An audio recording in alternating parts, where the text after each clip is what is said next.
I have freedom. I have freedom. Thank you, Jesus. I am free. No more chains on me. Now in Christ I live. Thank you, Jesus. I am free. 'Cause I have freedom. I have freedom. Thank you, Jesus. I am free.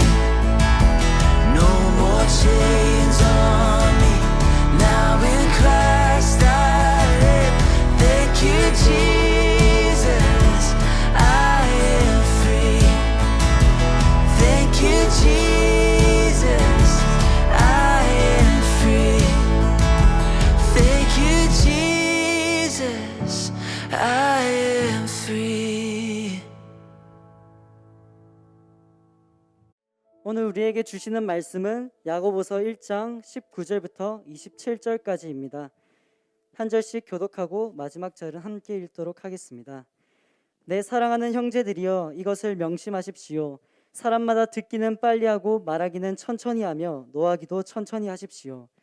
사람이 하내는 것이 하나님의 의를 이루지 못하기 때문입니다. 그러므로 모든 더러운 것과 넘치는 악을 벗어버리고 마음에 심긴 말씀을 온유함으로 받으십시오. 이 말씀은 능히 여러분의 영혼을 구원할 수 있습니다. 여러분은 말씀을 실천하는 사람이 되고 듣기만 해 자신을 속이는 사람이 되지 마십시오. 만일 누가 말씀을 듣기만 하고 실천하지 않는다면 이 사람은 자기의 생긴 얼굴을 거울에 비춰보는 사람과 같습니다. 그는 거울을 보고 돌아서서는 자신의 모습이 어떠한지 금방 잊어버립니다. 그러나 자유하게 하는 온전한 율법을 자세히 살피고 율법 안에 거하는 사람은 듣고 잊어버리는 사람이 아니라 실천하는 사람입니다. 이 사람은 자신이 행하는 일에 복을 받을 것입니다. 만일 누가 스스로 경건하다고 생각하며 자기 혀를 제어하지 않고 자기 마음을 속이면 이 경건은 아무 소용이 없습니다. 함께 읽도록 하겠습니다. 하나님 아버지 앞에서 정결하고 흠이 없는 경건은 환난 가운데 있는 고아와 가부를 돌보며 세상으로부터 자신을 지켜 물들지 않도록 하는 것입니다. 이제 한사무엘 목사님 나오셔서 나라와 민족을 위한 기도를 하신 후 믿음의 성장을 기대하라라는 제목으로 하나님의 말씀을 전해주시도록 하겠습니다. 네, 오늘은 믿음의 성장을 기대하라라는 제목으로 함께 말씀을 나누도록 하겠습니다. 작년 연말에 제가 인터넷에서 한 기사를 봤는데요. 차돌이 감독이 맡은 오상고 축구부가 전국체전에서 우승했다는 그 타이틀을 보게 되었습니다. 저도 한국 남자라면 또 모두가 축구를 좋아하기에 또 차미네이터 너무나 잘 아시잖아요. 그래서 그것을 클릭을 해봤죠.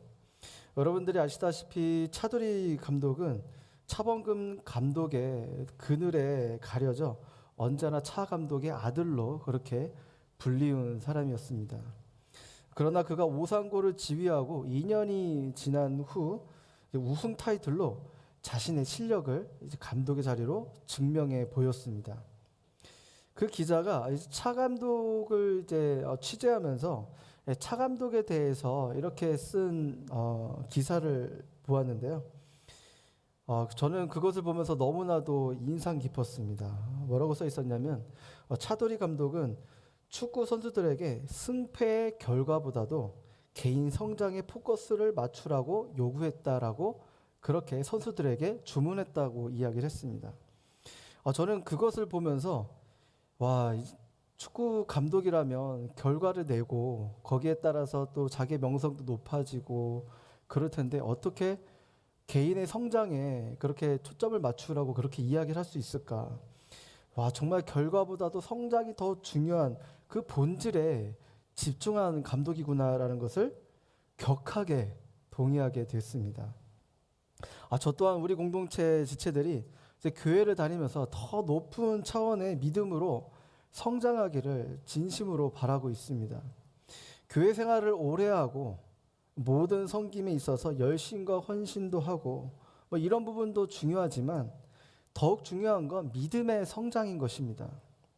사역적 능력도 중요하지만 그것보다도 하나님과 1대1로 서서 각자가 하나님 앞에서 1대1로 믿음에 성장하는 것이 더 중요한 것입니다.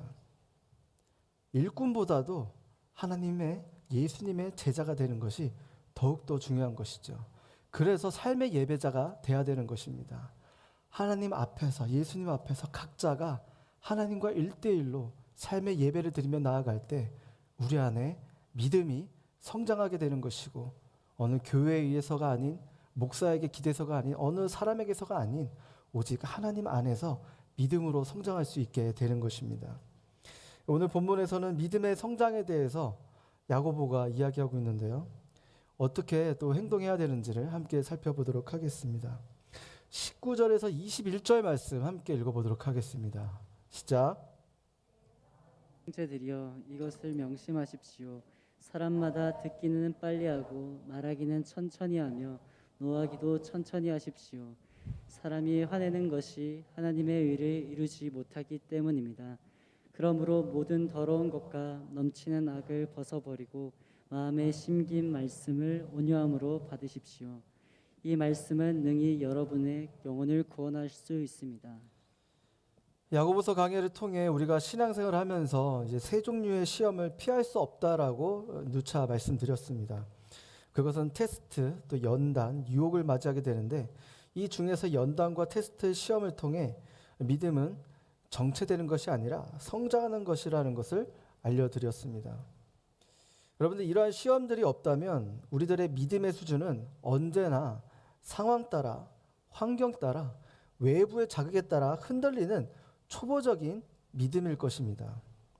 아이가 태어나서 성장하는 것이 자연의 이치이듯 우리의 믿음 생활도 그 수준에 맞게 그 시험들을 통과하면서 우리의 믿음이 성장하게 되는 것이죠.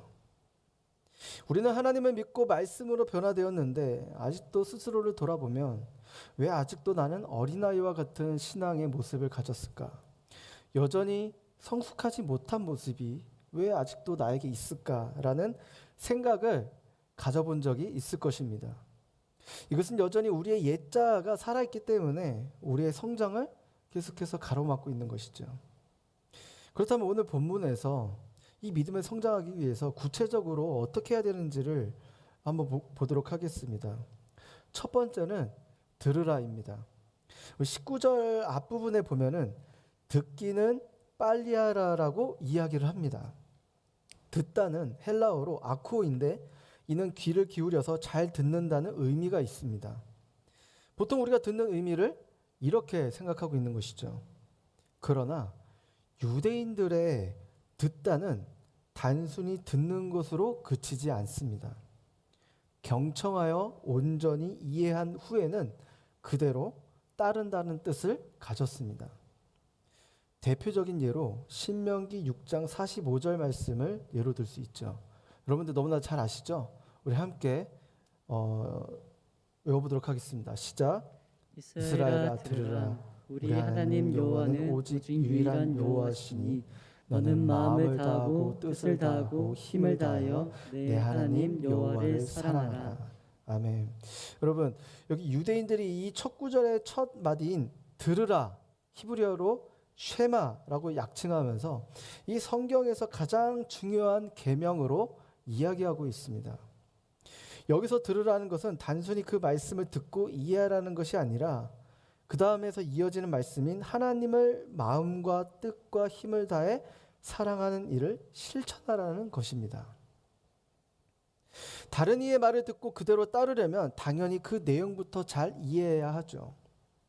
야고보는 예수님의 동생이자 유대인이므로 그가 들으라고 말했을 때는 잘 듣고 실천하라는 개념이 당연히 포함되어 있었습니다. 쉽게 말해 듣는다는 것은 상대방의 말을 경청하는 것이죠.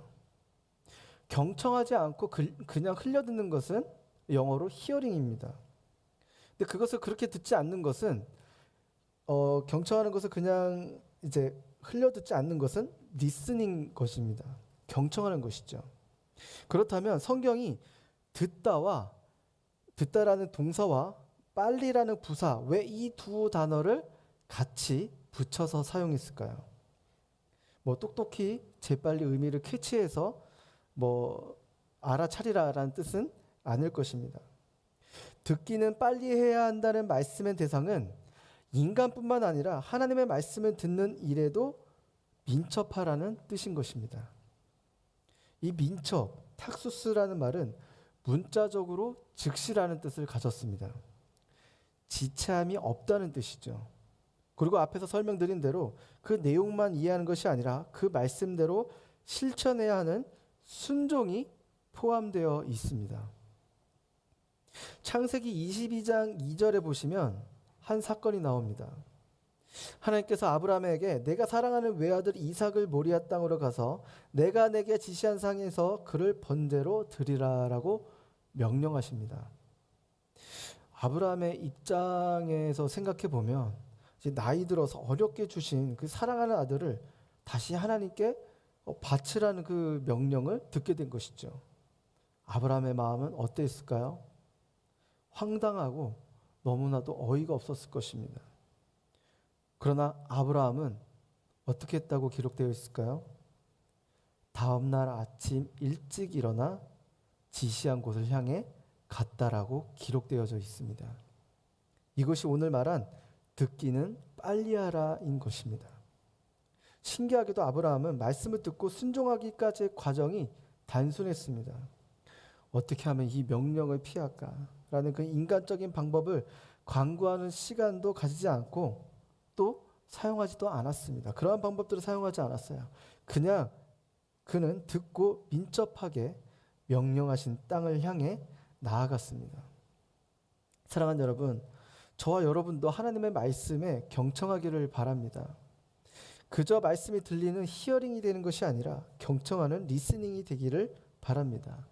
여러분, 하나님의 말씀을 들었다면 그리고 민첩하게 순종하시길 바랍니다. 나의 모든 것을 집중하여서 말씀을 듣고 즉시 순종의 자리까지 가는 저와 여러분 되시길 주님의 이름으로 축복합니다. 그리고 믿음이 성장하기 위해서는 둘째, 천천히 하라입니다. 19절 말씀 그 하반절을 보시면 말하기는 천천히 하며 노하기도 천천히 하십시오라고 기록되어져 있습니다. 말하기를 천천히 하는 것과 노하기를 천천히 하는 것은 서로 밀접한 관련이 있습니다. 우선 말을 많이 하는 사람들의 특징을 한번 생각해 보시기 바랍니다. 그런 사람들은 어떠냐? 인내심이 없어요. 상대방의 말이 다 끝나기 전에 도중에 말을 끊고 들어옵니다. 그리고 자기 생각과 의견을 쏟아붓기에만 바쁩니다. 기본적으로 자신의 의견과 주장이 많다라고 볼 수가 있죠. 그래서 말을 많이 하게 되면 자연스럽게 상대방의 말을 들을 수가 없습니다. 그런데 여러분, 하나님과의 관계에서 내 의견과 주장이 많으면 어떻게 되는 것일까요? 하나님이 우리에게 말씀하시고 싶어 하시는 뜻을 정확하게 알 수가 없습니다. 이런 사람이 사람과의 관계에서 하듯이 하나님께 똑같이 하다 보면 하나님께서 우리에게 하시고자 하는 말씀들을 잘 정확하게 이해할 수가 없게 되는 것입니다. 여러분, 한국 사람은 성격이 참 급해요. 그래서 그 성격 때문에도 이제 한국이 급성장한 것도 분명히 있습니다. 이러한 성격은 해외 사람들도 너무나도 잘 알고 있어요. 그래서 해외 식당 가게 되면 종업원이 빨리 막 이러면서 막 그렇게 말할 정도로 알고 있어요. 그런데 이런 성격은 우리 신앙생활 가운데도 적용이 됩니다. 한국 교인들은 기도를 정말 열심히 해요. 세계 어느 나라를 가더라도 우리나라처럼 기도를 열심히 하는 민족과 교인은 잘 없습니다.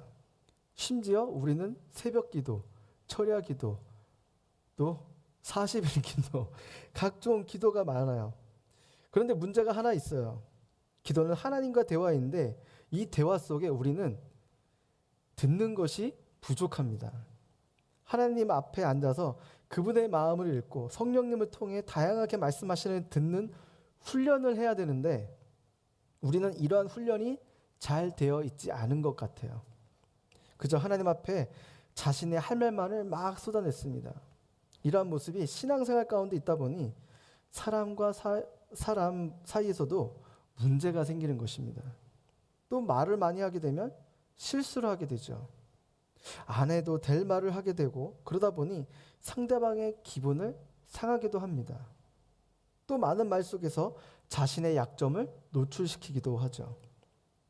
사랑하는 여러분, 이제는 말을 천천히 하기를 바랍니다. 말을 많이 하면 하나님의 말씀을 들을 여지가 생기지 않는다는 것을 기억하시길 바랍니다. 말을 많이 하기보다는 그저 하나님의 음성을 듣는 저와 여러분이 되시길 주님의 이름으로 축원합니다. 계속해서 야고보는 천천히 해야 할 행동을 또 다른 부분들을 이야기하고 있습니다. 그것은 노하는 것도 천천히 하라라고 이야기하고 있습니다. 말을 많이 할 때와 마찬가지로 우리의 분노에 사로잡힐 때는 청력이 마비됩니다. 내 안에 분노가 치밀어 오르면 외부에 들려오는 다른 소리가 들리지 않습니다. 그래서 결국 공동체의 균형을 잃게 하고 건강을 깨뜨려 하나님의 의를 이룰 수 없게 만드는 것이죠. 이처럼 분노와 죄는 매우 밀접한 관계가 있음을 우리는 알 수가 있습니다. 여러분, 인간의 분노 안에는 은밀한 감정이 내재되어 있습니다. 잘난 체, 자기 주장, 완고함, 자기 의의가 있는 경우가 많습니다. 그래서 빗나간 분노는 어떻게 보면 교만과도 같습니다. 소위 의로운 체하는 사람들 가운데 이런 증상을 가진 분들이 공동체 안에서 절제 없이 그대로 감정을 노출하다 보면 문제가 반드시 생깁니다. 예수님은 의로운 분노를 내셨어요. 주의 성전에서 장사하는 상인들에게 의도적으로 분노를 내셨지만 우발적으로 분노를 터뜨리지는 않으셨습니다. 우리는 아직 예수님과 같이 거룩한 분노에 이르지 못한 연약한 존재들이에요. 그래서 우리의 분노는 예수님과 달리 길을 닫게 되는 것입니다. 내 속에 복받쳐 오르는 주장과 감정 때문에 다른 소리를 듣지 못하게 되는 것이죠. 분노로 인해 하나님의 음성을 듣지 못하게 되는 이유도 같은 맥락인 것입니다. 그래서 여러분, 노하기를 천천히 하라고 성경은 이야기하고 있는 것입니다. 사랑하는 여러분, 앞서 야고보가 이야기한 것처럼 믿음에 성장하기 위해서는 듣기를 빨리 하고 말하기와 노하기는 천천히 하기를 바랍니다. 이러한 거룩한 습관이 우리를 이전보다 더욱더 성장시켜주는 밑거름이 될 것입니다. 여러분, 매일매일 이런 거룩한 습관을 들이기 위해 노력하며 나아가는 저와 여러분 되시길 주님의 이름으로 축복합니다. 네, 그러면 우리 22절에서 25절 말씀 함께 읽어보도록 하겠습니다. 시작. 여러분은 말씀을 실천하는 사람이 되고 듣기만 해 자신을 속이는 사람이 되지 마십시오. 만일 누가 말씀을 듣기만 하고 실천하지 않는다면 이 사람은 자기의 생긴 얼굴을 거울에 비춰보는 사람과 같습니다. 그는 거울을 보고 돌아서서는 자신의 모습이 어떠한지 금방 잊어버립니다. 그러나 자유하게 하는 온전한 율법을 자세히 살피고 율법 안에 거하는 사람은 듣고 잊어버리는 사람이 아니라 실천하는 사람입니다. 이 사람은 자신이 행하는 일에 복을 받을 것입니다. 네, 야고보는 19절에서 성장하기 위해 거룩한 습관들을 이제 알려주었지만 그가 더 강조하고 또 본인이 하고 싶은 이야기를 계속해서 후반 구절에 이야기하고 있습니다. 그는 이번에는 실천에 대해 할 말이 많은 것 같아 보여요. 그러면서 그는 듣기만 해서 스스로를 속이는 사람이 되지 말라라고 이야기하고 있습니다. 야고보는 23절과 24절 이 말씀을 가지고 비유로 설명을 하고 있는데요. 뭐라고 설명됐을까요? 말씀을 듣기만 하고 실천하지 않는다면 자기의 생긴 얼굴을 거울에 비춰보는 사람과 같다라고 이야기하고 있습니다. 우리는 그 당시 1세기의 그 거울의 상태와 용도를 좀 알 필요가 있어요. 요즘은 뭐 거울뿐만 아니라 스마트폰의 그 카메라로 자신의 얼굴을 있는 모습 그대로 너무나도 적나라하게 보여서 약간 문제긴 하지만 당시에는 청동 거울로 추정하고 있는데 투영된 피사체가 그리 또렷이 보이지 않았다고 합니다. 그래서 그 거울에 얼굴을 들여다본 사람은 자신의 모습을 아주 희미하게 볼 수밖에 없었습니다. 희미하게 보였으니 거울을 가까이 대고 오랫동안 봐야 했으며 자신의 모습을 봐도 쉽게 잊어버릴 수밖에 없도록 만든 아주 부족한 거울인 것이죠. 이처럼 거울을 보듯 성경을 가까이 대고 오랫동안 보고도 우리가 아무런 조치를 취하지 않는 모습을 야고보는 비유하여 말씀한 것입니다.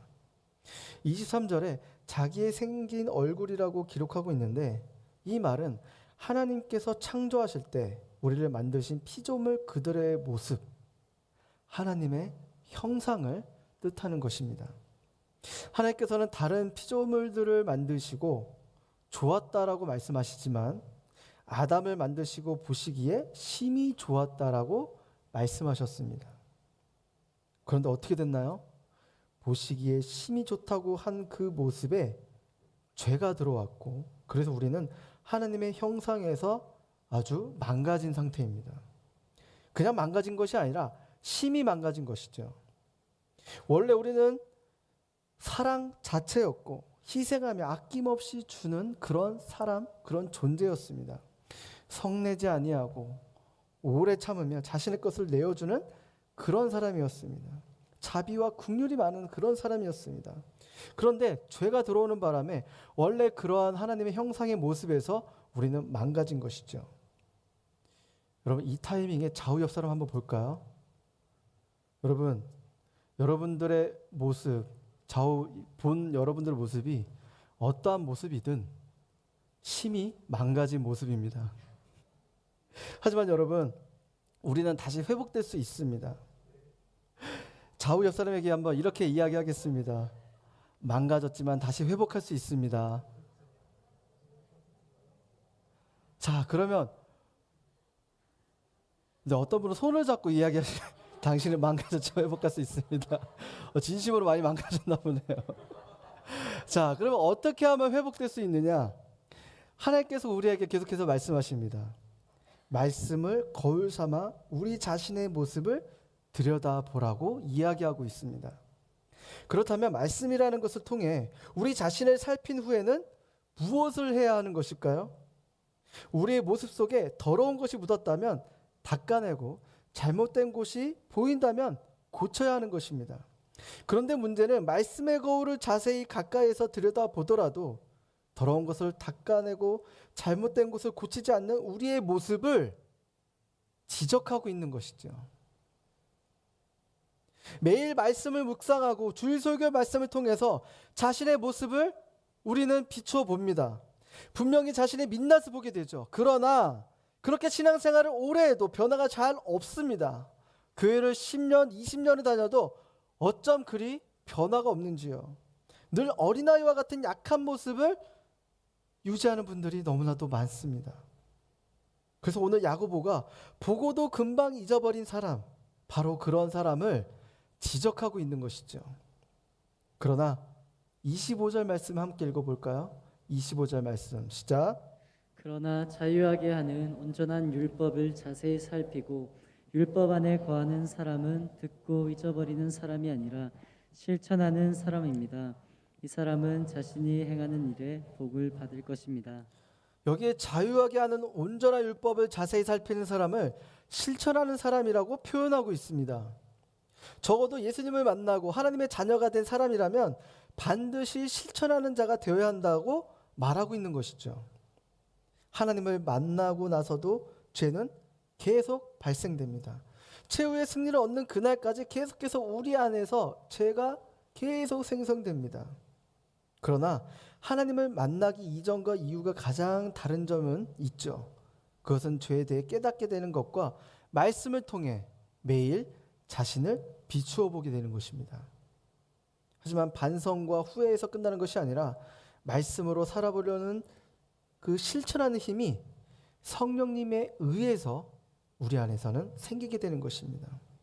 그것이 하나님을 만난 이후의 가장 큰 변화인 것이죠.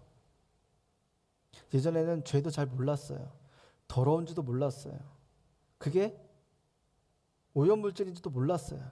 그러나 말씀을 통해서 우리 자신을 비추어 볼 때 죄를 깨닫게 되고 그것이 잘못됐다는 것을 깨닫게 되고 더러운 것, 어두운 것이라는 것을 알게 된 이후부터는 성령님께서 우리에게 그것을 실천할 수 있도록 우리에게 움직이십니다. 그런데 우리는 자신을 보고 돌아서서 금방 잊어버리는 자가 됩니다. 실천하지 않으면 여러분 우린 잘 모릅니다. 그래서 우리는 하나님을 아주 협소하게 단면적으로만 알 수밖에 없습니다. 머리로만 하나님을 알게 되는 것이죠. 하나님의 일하심을 경험할 수가 없습니다. 그런데 여러분, 우리가 말씀을 비춰보고 이러한 말씀을 실천할 수 있는 좋은 곳이 있습니다. 그것은 어디냐? 바로 저와 여러분이 있는 공동체입니다. 우리가 매일 큐티 말씀을 통해 매주 예배를 통해 말씀의 거울로 자신을 보게 됩니다. 이렇게 우리가 말씀의 거울을 보고 실천해야 한다는 것을 이 시간 함께 깨닫게 됐습니다. 그렇죠? 그렇다면 다른 곳보다도 모두가 함께 출발선상이 있으니 서로 이해하고 실천하기 아주 좋은 여건을 갖췄습니다. 그렇게 우리가 함께 실천한다면 하나님이 원하시는 공동체를 세워갈 수 있는 것이죠.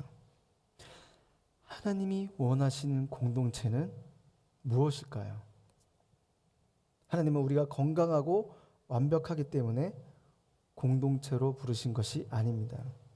건강하지 못한 죄인들이 은혜로 구원받은 곳이 곧 교회이자 공동체인 것입니다. 하나님은 우리가 공동체 안에서 하나님께 받은 사랑대로 서로를 사랑하기를 원하십니다. 그래서 하나님이 원하시는 공동체는 받은 사랑을 서로 연습하고 익히는 공동체인 것입니다. 여러분 한번 따라할까요? 공동체는 사랑을 서로 연습하고 익히는 공동체입니다. 아멘. 2020년 6월 15일 영국의 일간 메트로는 한 사건을 다루면서 전 세계에 큰 감동을 주었습니다. 영국 런던 도심에서 인종차별을 반대하는 시위대와 맞은편에는 백인 우월주의자들 사이에 충돌이 일어난 적이 있습니다. 이 과정에서 한 백인 우월주의자가 그만 반대 시위대에 둘러싸이게 되고 그는 저지당하던 중 부상을 입었습니다. 이 인종차별을 반대하고 평화를 외치던 사람들은 그를 향해 분노하고 있었고 긴장감과 위험이 고조되고 있었습니다. 그런데 그때 시위대 중 패트릭 허치슨이라는 흑인이 그 가운데로 뛰어들어 그를 어깨에 메고 다른 곳으로 대피시켰습니다. 여러분, 정작 그들은 평화를 외쳤지만 현실은 분노로 가득 차 있던 시위대 속에서 그 사람은 진짜 평화가 무엇인지를 몸으로 보여주었습니다. 사랑하는 여러분, 우리는 좋은 공동체를 세우자고 외치지만 정작 공동체 안에서 하나님이 원하시는 사랑을 하지 않습니다. 그러나 좋은 공동체를 위해 필요한 것은 우리의 말뿐인 외침이 아닙니다. 하나님이 원하시는 좋은 공동체를 위해 우리에게 필요한 것은 외침을 넘어서 사랑의 실천인 것입니다. 오늘 야고보가 강조하고 있는 점이 바로 이것인 것이죠.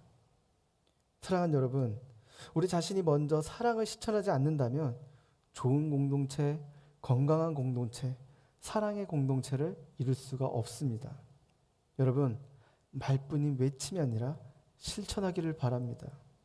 사랑하고 용서하고 베풀어주고 품어주며 자신보다 상대방을 더욱 귀히 여기는 저와 여러분 되시길 주님의 이름으로 축복합니다.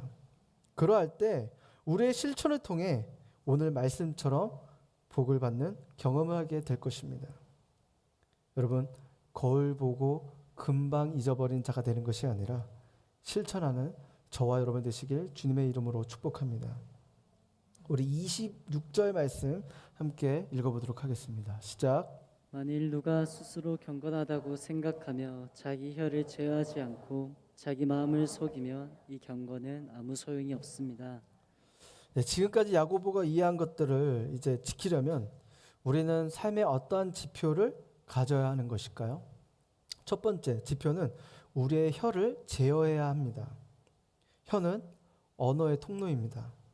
언어에는 그 사람의 가치, 세계관, 관점 등 거의 모든 것이 담겨져 있다고 볼 수 있습니다. 우리의 언어는 사람을 살리기도 하고 죽이기도 합니다. 그래서 TV에 나오는 수많은 연예인들이 악성 댓글 때문에 안타깝게도 자살하는 것을 우리가 볼 수가 있습니다. 성경에서도 마찬가지죠. 특히 다윗은 이 109편을 통해서 그의 원수들이 뱉는 거짓말과 악한 말들이 어찌나 그에게 큰 고통을 주던지 다윗은 하나님께 기도하면서 원수들이 저주를 받게 해달라고까지 기도를 한 내용이 시편 109편 내용입니다. 그리고 다윗은 그러한 경험을 바탕으로 39편에서는 자신의 혀를 지짓지 않게 해달라고 또한 기도를 하고 있습니다. 오늘 본문 말씀의 26절 후반전에 보시면 자기 혀를 제어하지 않고 자기 마음을 속이면 이 경건은 아무 소용 없다라고 이야기하고 있습니다. 여기서 아무 소용이 없다를 헬라어로 마타이오스인데 이것은 말 그대로 속이 텅 빈 것을 뜻합니다. 있어야 할 내용이 없어서 아무런 효과도 나타나지 않고 그만큼 가치가 없는 빈 껍데기란 뜻인 것이죠. 아무리 종교적인 열심과 헌신, 많은 직분과 섬김을 한다 하여도 자신의 언어를 통제하지 않으면 열매를 보기가 어렵습니다.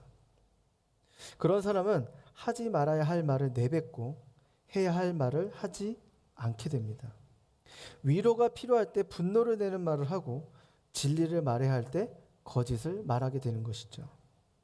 그래서 야고보는 우리의 마음이 21절에 말한 것처럼 심겨진 말씀으로 살아야 한다라고 이야기하고 있습니다. 우리의 마음에는 이미 심겨진 말씀에 따라 행동해야 한다는 것을 오늘 야고보는 말하고 있습니다. 사랑하는 여러분, 사람의 언어란 그 마음의 표출입니다. 여러분은 어떤 종류의 말을 하는 사람입니까? 이해하고 관용하고 정직한 말을 하는 사람입니까? 아니면 공격적이고 비판적인 말을 하는 사람입니까? 우리 안에 심겨진 말씀을 따라 사랑하고 칭찬하고 용서하는 축복의 언어가 우리 입술 가운데 열매 맺기를 주님의 이름으로 축원합니다. 그 다음으로 지행해야 할 지표는 27절에 잘 나와 있습니다. 27절 말씀 함께 읽어보도록 하겠습니다. 시작.